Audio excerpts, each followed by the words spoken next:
These young faces on screen should be in yearbooks and graduation photos. Instead, they're in police mugshots for the most shocking murders in recent history. 15-year-old Carly Gregg has been sentenced to life in prison without the possibility of parole for killing her mother and trying to kill her stepfather. She wound up beating her grandmother to death. Essentially, her grandma was bludgeoned to death. Smiling for the cameras after stabbing her mom 79 times. In 2024, teenage boys dominated headlines for school shootings and gang violence. But what about the girls? The ones we assume are naturally nurturing, incapable of calculated violence, protected by their youth and gender from our darkest suspicions. The truth is more chilling than any horror movie. Since 2013, teenage girls have committed some of America's most brutal family annihilations, executing their own mothers, torturing elderly grandmothers, and orchestrating massacres that left entire communities in shock. Most people assume teenage girls don't kill, that hormones make them dramatic, not deadly. But what crimes are so heinous that 14-year-old children receive life sentences without parole? What drives these final moments when innocence dies and monsters are born? Here are the teenage girls who shattered every assumption about youth, gender, and evil, their crimes, their sentences, and the moments that destroyed everything we believed about childhood innocence.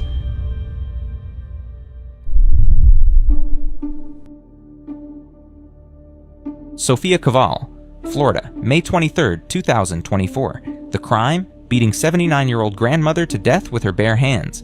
Caval made history as one of the youngest to face adult charges for killing a family member, her chilling statement haunting investigators, "She was already dying. I helped her die."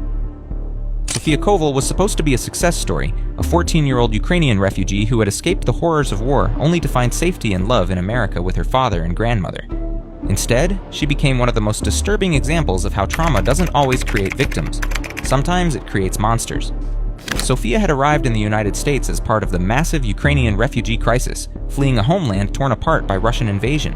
Her father, desperate to give his daughter a better life, had managed to secure asylum and bring Sofia to Florida, where she would live with him and his elderly mother, 79-year-old Yevgenia Caval. To the outside world, Sofia appeared to be adapting well to American life. She enrolled in school, began learning English, and seemed to be building relationships with other refugee children in the Lauderdale Lakes community. Her father worked multiple jobs to support the family, grateful for the chance to rebuild their lives in peace. But beneath the surface, Sofia was struggling with behavioral issues that her father attributed to war trauma. She had witnessed violence in Ukraine, been separated from her mother during the chaos of evacuation, and experienced the psychological displacement that affects millions of refugee children worldwide. On May 23, 2024, Sofia's father made a decision that would cost his mother her life. Frustrated with Sofia's increasingly defiant behavior and her obsession with her cell phone, he confiscated the device as punishment. It was a normal parental response to teenage rebellion, except Sofia wasn't a normal teenager. Her father left Sofia alone with her grandmother while he went to visit a friend, trusting that the elderly woman would be safe with her granddaughter. It was a decision that haunts him to this day. Yevgenia Caval had survived the Soviet purges, lived through World War II, and endured decades of hardship in Ukraine. She had fled her homeland in her final years, hoping to spend her remaining time in peace with her family. Instead, she would die at the hands of her own granddaughter in a senseless act of rage. What happened in that Lauderdale Lakes apartment between approximately 11 p.m. and 12:30 a.m. remains partially unknown, as Sofia has provided conflicting accounts of the events. What is certain is that during those 90 minutes, 79-year-old Yevgenia was brutally beaten to death by her 14-year-old granddaughter. When Sofia's father returned home at 12:30 a.m., he found his mother unresponsive on the floor, her body covered in bruises and contusions that indicated a prolonged and savage beating. The elderly woman who had survived war, persecution, and displacement had been killed by someone she loved and trusted completely. During police interrogation, Sofia displayed a level of emotional detachment that shocked even experienced detectives who had interviewed teenage offenders before. When asked about the beating that had killed her grandmother, Sofia showed no remorse, no understanding of the gravity of her actions, and no recognition of the life she had taken. Her statement to police became one of the most chilling confessions in recent Florida criminal history. She was already dying. I helped her die. The casual, matter-of-fact way she described ending her grandmother's life suggested either severe psychological damage or a fundamental lack of empathy that defied explanation. Sofia seemed to view her grandmother's death not as murder, but as a mercy killing, as if the elderly woman's natural aging process justified Sofia's decision to end her life through violence. The statement revealed a twisted logic that treated her grandmother like a suffering animal rather than a human being deserving of dignity and natural death. The Lauderdale Lakes community, which had welcomed Ukrainian refugees with open arms, was devastated by the revelation that one of the children they had tried to help had committed such a horrific crime. The case challenged assumptions about refugee children and trauma responses, forcing difficult conversations about how communities can better identify and address warning signs. Local schools and social services began reviewing their protocols for supporting refugee children, recognizing that trauma can manifest in unexpected and dangerous ways. The case became a tragic reminder that good intentions and humanitarian impulses must be paired with professional psychological support and monitoring. 14-year-old Sofia Koval openly prayed in court as she waited for her case to be called. Her father also in court with help from a Ukrainian interpreter. The teen stands accused of second-degree murder for allegedly beating her grandmother to death. Despite her age, Sofia was charged as an adult due to the severity of the crime and the vulnerable nature of her victim. Florida law allows for adult charges in cases involving particularly heinous crimes, even when committed by juveniles. The prosecution argued that Sofia's actions showed premeditation and a fundamental understanding of right and wrong, making her accountable for her grandmother's death regardless of her age or trauma history. They pointed to her calm demeanor after the killing and her lack of remorse as evidence of her culpability. Sofia's defense team struggled to explain their client's actions, pointing to her war trauma, displacement, and the psychological effects of being separated from her mother. However, they were unable to present compelling evidence that these factors excused the brutal murder of an innocent elderly woman. Last day of freedom. Sofia spent her final hours as a juvenile in a regular detention cell, eating standard facility food. Final statement: she was already dying. I helped her die. The sentence: 3 years in juvenile detention followed by deportation to Ukraine, a punishment that sparked outrage from victims' rights advocates who argued it was insufficient for beating an elderly woman to death.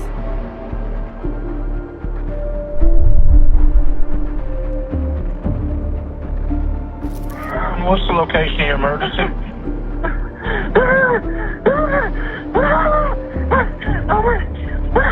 I'm in 214.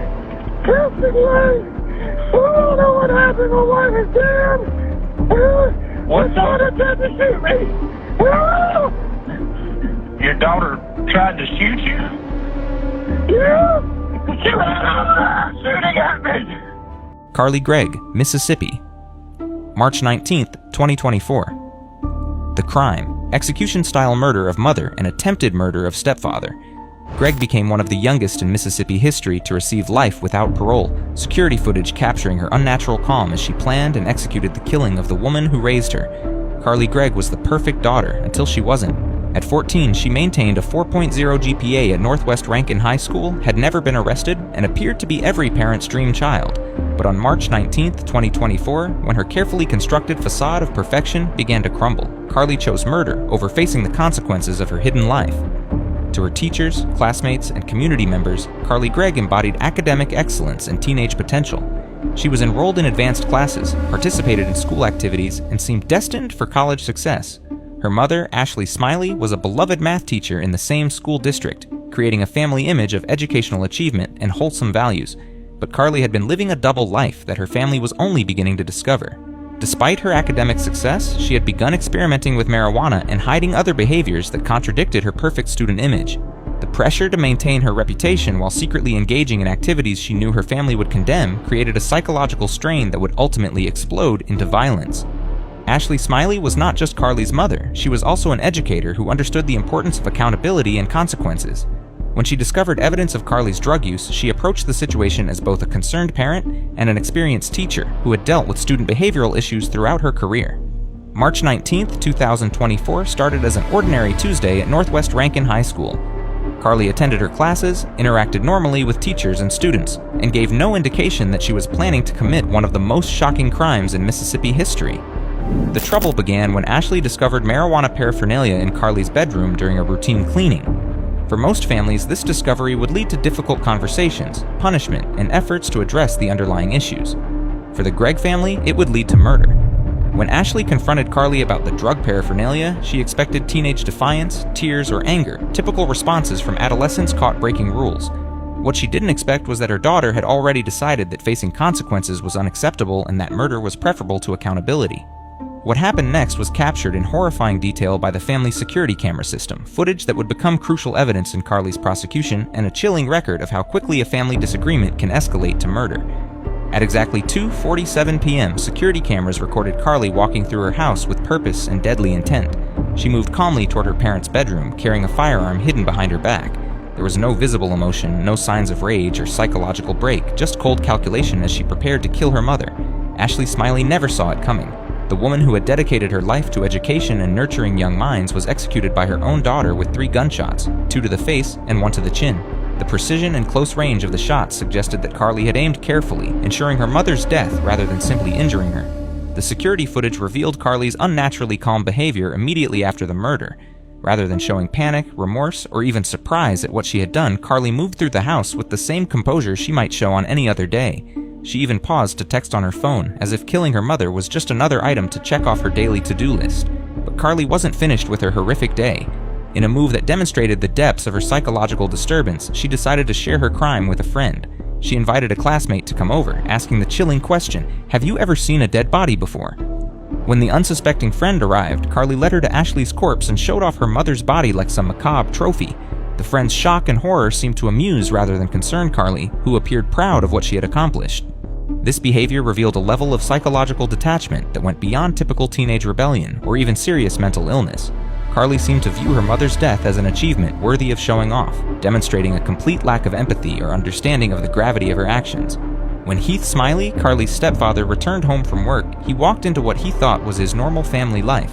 Instead, he found himself facing an armed teenager who had already committed murder and was prepared to kill again. Carly positioned herself near the front door and ambushed Heath the moment he entered the house. She shot him in the shoulder, but Heath's physical strength and quick reflexes allowed him to wrestle the gun away from his stepdaughter before she could finish what she had started. Heath's survival meant there would be a witness to testify about Carly's actions and state of mind during the attacks. His testimony would be crucial in demonstrating that Carly's actions were premeditated and calculated rather than the result of a psychological break or temporary insanity.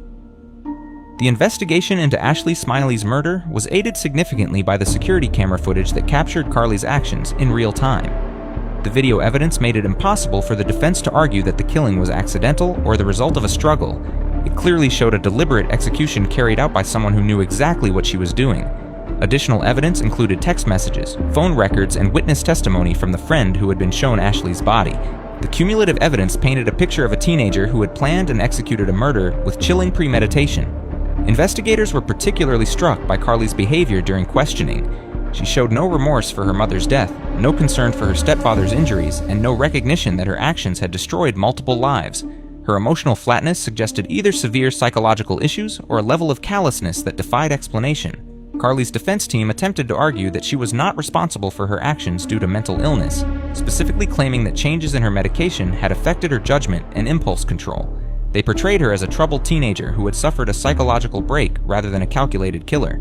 However, the prosecution successfully argued that the security camera footage showed clear premeditation and planning. Carly's calm behavior before, during, and after the murder contradicted claims of temporary insanity or medication-induced psychosis. The jury deliberated for just 2 hours before finding Carly guilty of murder and attempted murder. The speed of their decision reflected the overwhelming nature of the evidence and the clarity of Carly's intent to kill. Last day of freedom, Carly attended regular high school classes, maintaining her perfect student facade until the moment she decided to kill her mother. Final statement: she sobbed as the life sentence was read, finally showing emotion. The sentence: life in prison without possibility of parole, making her one of the youngest people in Mississippi history to receive such a harsh sentence.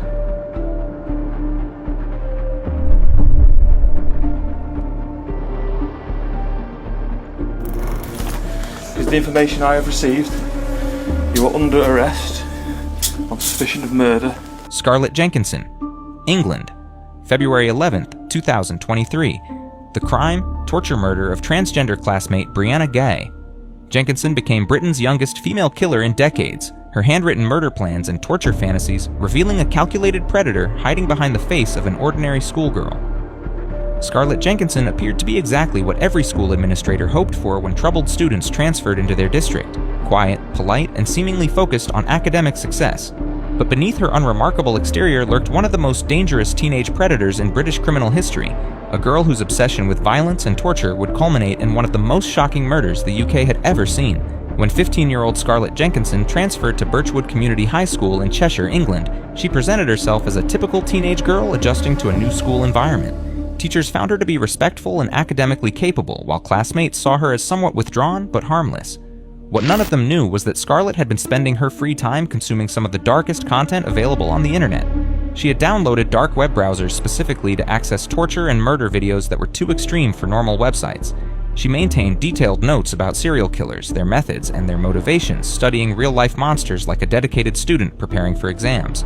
Scarlett's bedroom had become a shrine to violence, filled with handwritten research about famous killers, torture techniques, and murder scenarios. She had developed an extensive knowledge of forensic countermeasures, victim selection, and disposal methods that would have impressed criminal profilers. Most disturbing of all, she had begun fantasizing about implementing these techniques herself. When Scarlett first encountered Brianna Gay at Birchwood Community High School, she saw more than just a potential friend. She saw the perfect victim. Brianna was 16 years old, transgender, and somewhat isolated from her peers, making her vulnerable to manipulation and less likely to be missed immediately if something happened to her. Brianna was trying to navigate the challenges of being a transgender teenager in a school environment that wasn't always accepting. She was working to build friendships and find her place in the social hierarchy, making her eager to connect with classmates who showed her kindness or interest. Scarlett recognized Brianna's vulnerability and began a calculated campaign to gain her trust. She presented herself as an ally and friend, someone who understood what it felt like to be different or misunderstood. This false friendship allowed Scarlett to study Brianna's habits, learn her schedule, and identify opportunities for violence. What most people didn't know was that Scarlett had already tried to kill Brianna once before the fatal attack. Weeks earlier, she had attempted to poison her classmate with an ibuprofen overdose, hoping that Brianna's death would be ruled a suicide and avoid any investigation that might lead back to Scarlett.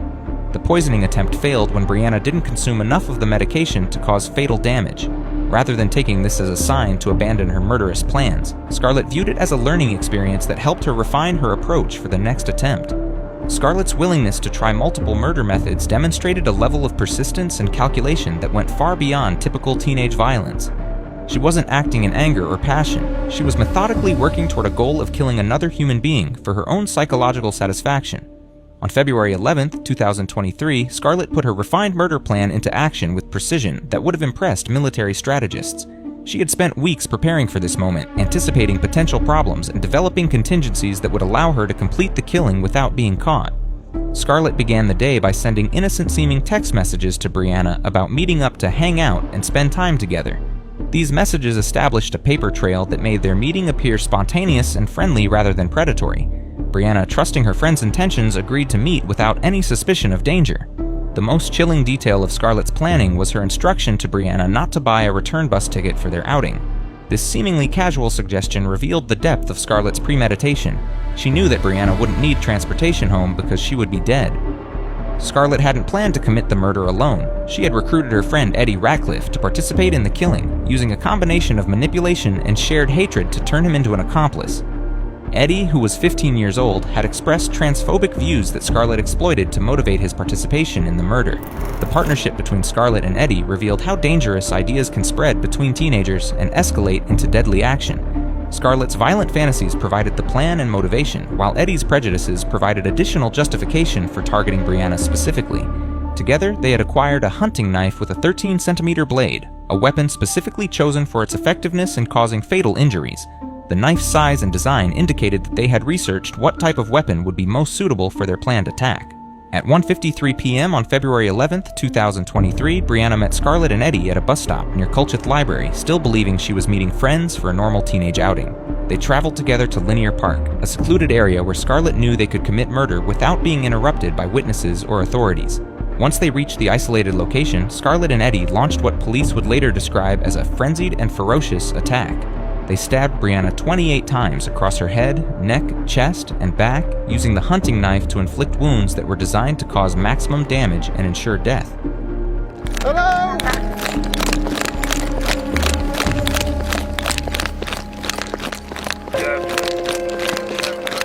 Need urgent help at this location.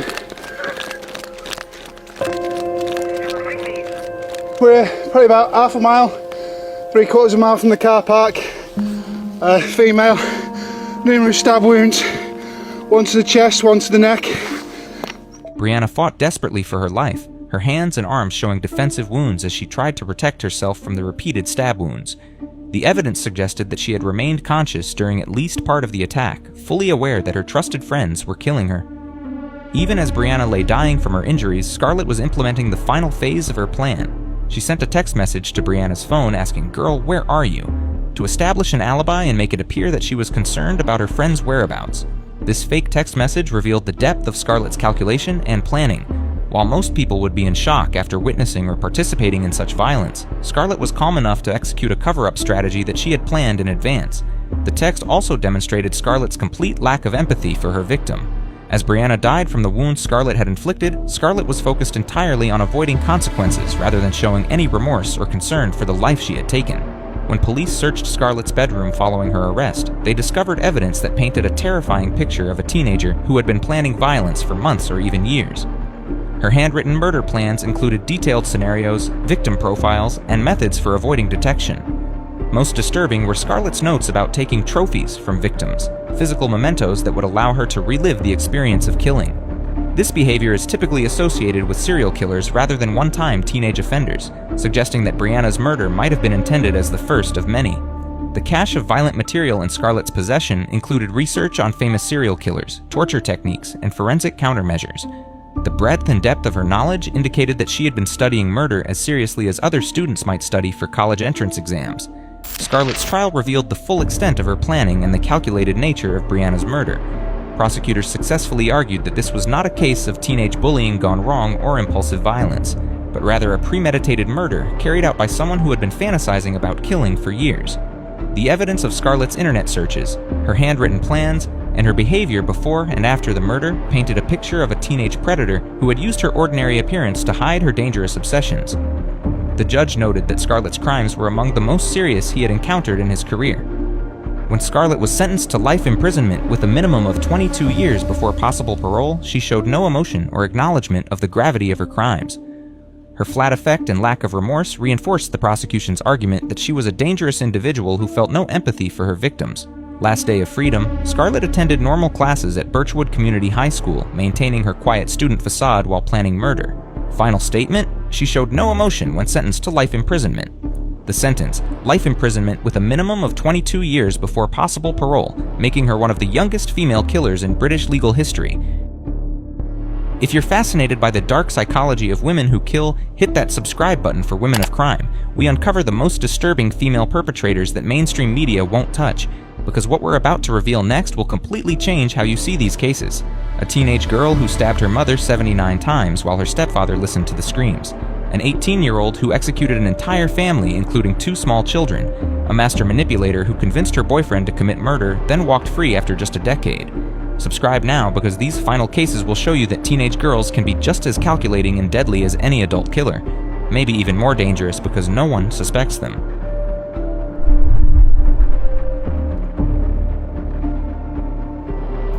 Isabella Guzman, Colorado, August 28, 2013. The crime: savage stabbing murder of mother in family bathroom. Guzman became a viral TikTok sensation for her bizarre courtroom expressions, but behind the memes lies one of the most brutal matricides ever recorded: 79 stab wounds inflicted while her stepfather listened to her mother's screams. Isabella Guzman's transformation from troubled teenager to viral internet sensation represents one of the most disturbing examples of how social media can turn real-life tragedy into entertainment. But long before millions of TikTok users were making memes from her courtroom footage, Isabella had committed one of the most savage family murders in Colorado history. By August 2013, 18-year-old Isabella Guzman had been locked in an increasingly volatile relationship with her mother, Yoonmi Hoi, for months. What had started as typical teenage rebellion had escalated into something much more dangerous, with Isabella showing signs of severe mental illness that her family struggled to understand or address. Yoonmi had immigrated to the United States from South Korea, working hard to build a stable life for her family in Aurora, Colorado. She had married Ryan Hoi, Isabella's stepfather, and together they had tried to provide Isabella with structure, support, and opportunities for success. But Isabella's behavior had become increasingly erratic and threatening. The family dynamics were complicated by Isabella's resentment toward her stepfather and her perception that her mother had chosen her new husband over their mother-daughter relationship. Isabella had begun making accusations that Ryan was controlling or abusive, claims that were not supported by evidence but reflected her increasingly paranoid worldview. Mental health professionals who later evaluated Isabella would identify signs of schizophrenia that had likely been developing for months or years before the murder. However, the family had not recognized these symptoms as indicators of serious mental illness, instead attributing Isabella's behavior to typical teenage adjustment issues. August 27, 2013, the day before the murder, marked a crucial escalation in the family conflict when Isabella sent her mother an email that should have been recognized as a direct threat. The message contained just 4 words that would later be seen as a clear warning of impending violence. "You will pay?" The brevity and directness of the threat reflected Isabella's deteriorating mental state and her growing conviction that her mother deserved punishment for perceived wrongs. The email wasn't a cry for help or an expression of typical teenage anger. It was a declaration of intent from someone who had already decided that murder was justified. Yunmi likely received hundreds of emails throughout her life, but this one would be her last. The message represented the final communication between mother and daughter before Isabella would transform from troubled teenager into matricidal killer. August 28, 2013 began as an ordinary evening for the Hoy family. Yunmi had finished her workday and was looking forward to a relaxing evening at home with her husband.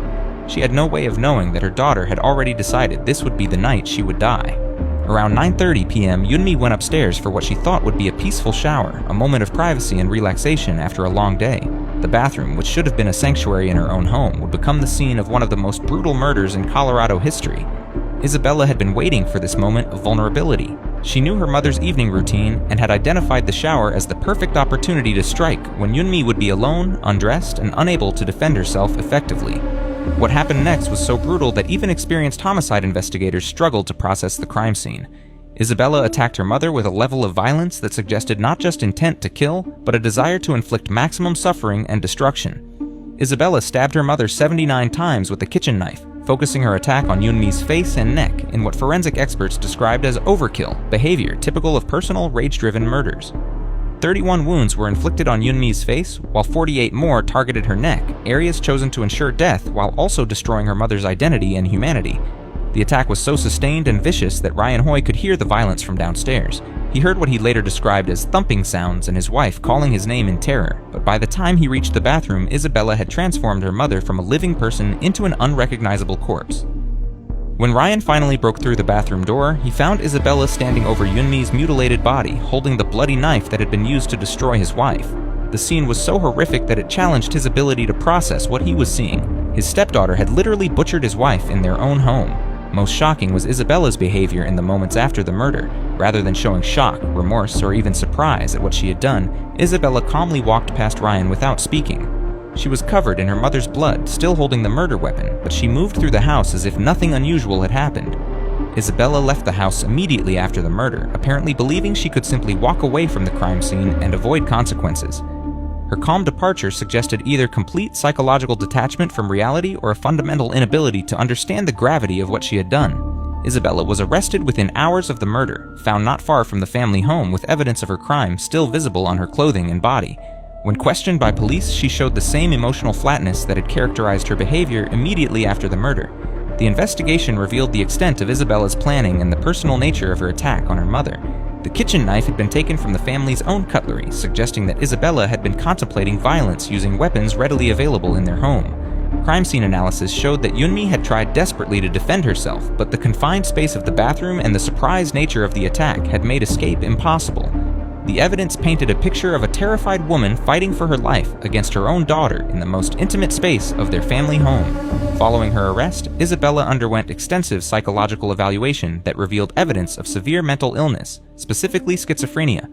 Mental health professionals determined that Isabella had been experiencing delusions and paranoid thoughts that had gradually transformed her perception of her mother from loving parent to dangerous enemy.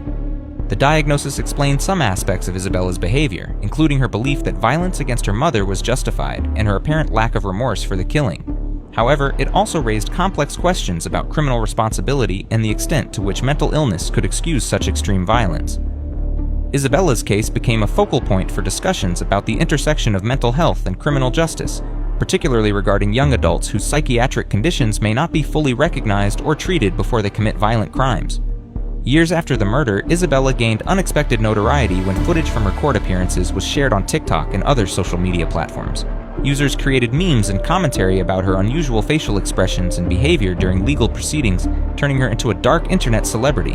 The viral attention surrounding Isabella's case raised troubling questions about how social media transforms real tragedies into entertainment. Millions of people viewed clips of Isabella's courtroom appearances without understanding the brutal reality of Yunmi Hoy's murder or the devastating impact on her family. The memes and viral content trivialized one of the most savage family murders in recent history. demonstrating how internet culture can strip away the humanity of both victims and perpetrators in favor of superficial entertainment value. Last day of freedom. Isabella spent her final free hours in escalating conflict with her mother, culminating in the threatening email. Final statement: found not guilty by reason of insanity due to schizophrenia diagnosis. The sentence: indefinite commitment to Colorado Mental Health Institute. She remains confined over a decade later with no clear timeline for potential release.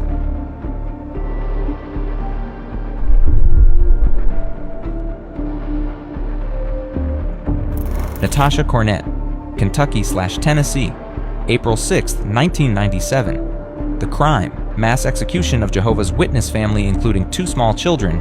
Cornett became the ringleader in one of America's most notorious family massacres. Her daughter of Satan, persona, masking a calculated killer who turned a chance encounter into a quadruple murder that shocked the nation. Natasha Cornett styled herself as the daughter of Satan and became the deadly leader of a group of outcast teenagers seeking escape from the poverty and hopelessness of rural Kentucky. What began as a road trip to New Orleans would end in one of the most shocking family annihilations in American history, forever changing how the nation viewed teenage violence and rural desperation. Natasha Cornett was 18 years old in 1997, living in Pikeville, Kentucky, a small Appalachian town where opportunities were scarce and young people often felt trapped by circumstances beyond their control.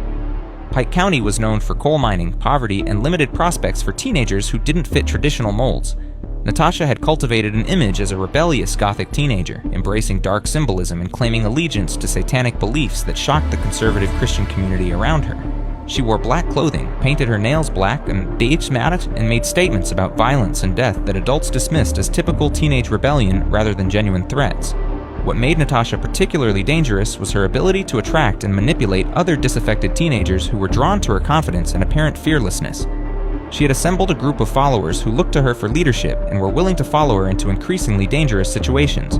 The group included Crystal Sturgill, 18, Jason Bryant, 14, Joseph Ritzner, 20, Dean Mullins, 19, and Karen Howell, 17, teenagers and young adults who felt alienated from mainstream society and found belonging in Natasha's alternative family structure.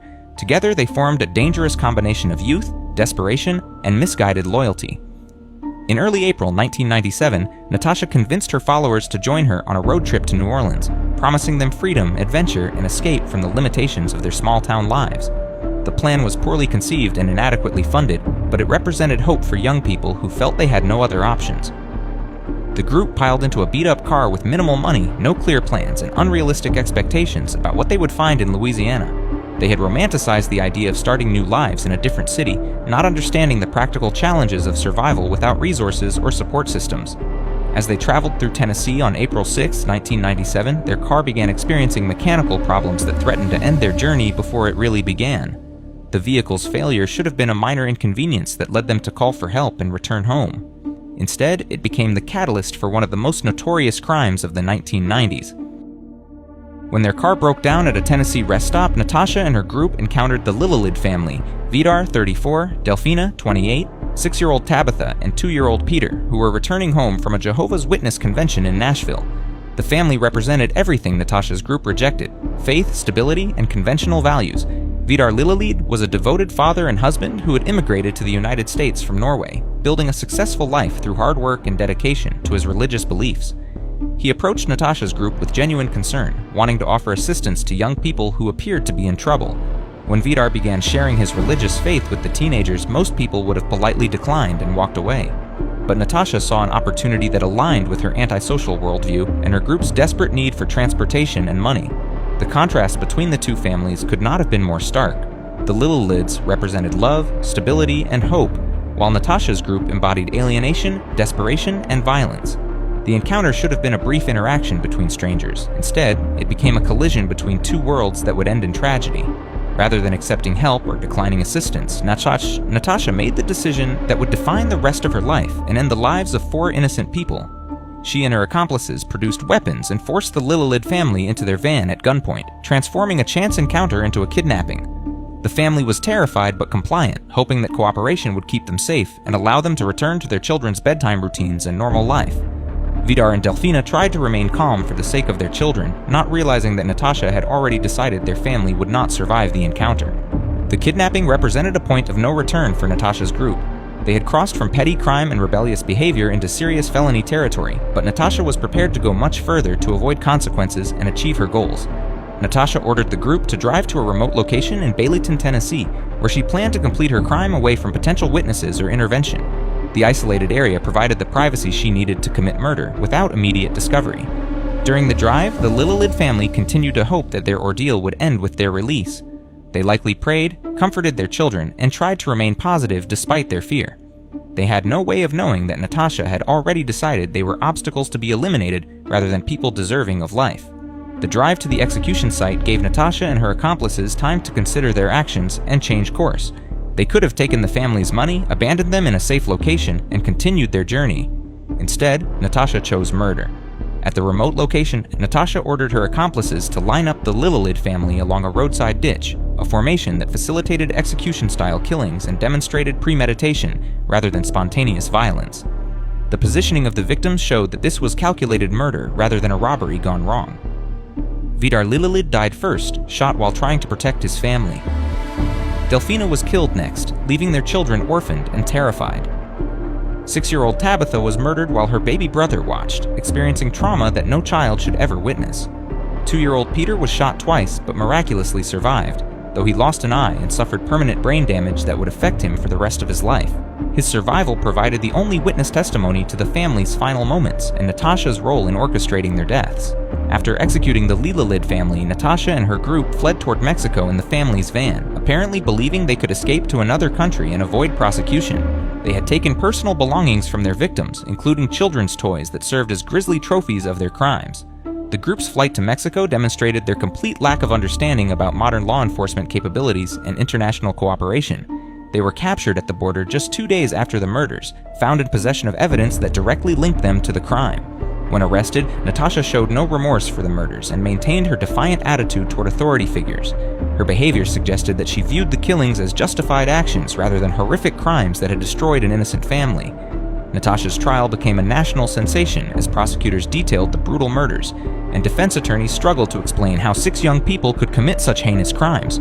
The evidence was overwhelming, including witness testimony from surviving victim Peter Lillelid and physical evidence linking the defendants to the crime scene.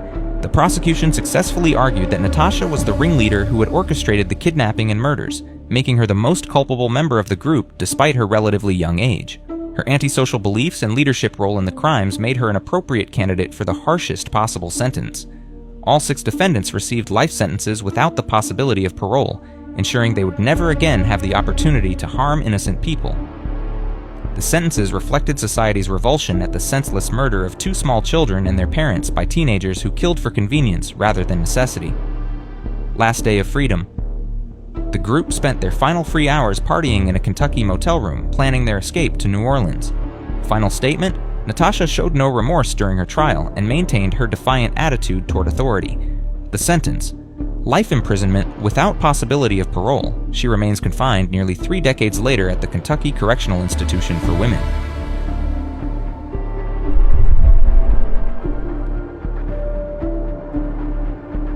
Tess Dam, Colorado, 2007. The crime: manipulation and orchestration of mother's brutal stabbing murder. Dam became a master manipulator who convinced her teenage boyfriend to stab her mother 18 times, then walked free after serving just over a decade, a sentence that continues to generate controversy and outrage. Tess Dam's case represents one of the most calculated examples of teenage manipulation in American criminal history. At just 15 years old, she orchestrated the brutal murder of her mother through an elaborate campaign of lies, psychological manipulation, and exploitation of her boyfriend's devotion, proving that some of the most dangerous predators can hide behind the facade of victimhood and youth. In 2007, 15-year-old Tess Dam had perfected the art of appearing to be the perfect victim of parental abuse. She crafted detailed, emotionally compelling stories about her mother Linda's alleged cruelty, painting herself as a helpless teenager trapped in an abusive home with no hope of escape. Tess's lies were sophisticated and psychologically manipulative, designed to trigger protective instincts in the people around her. She described scenarios of physical violence, emotional abuse, and psychological torture that were detailed enough to seem credible but impossible to verify independently. What made Tess particularly dangerous was her ability to identify and exploit the psychological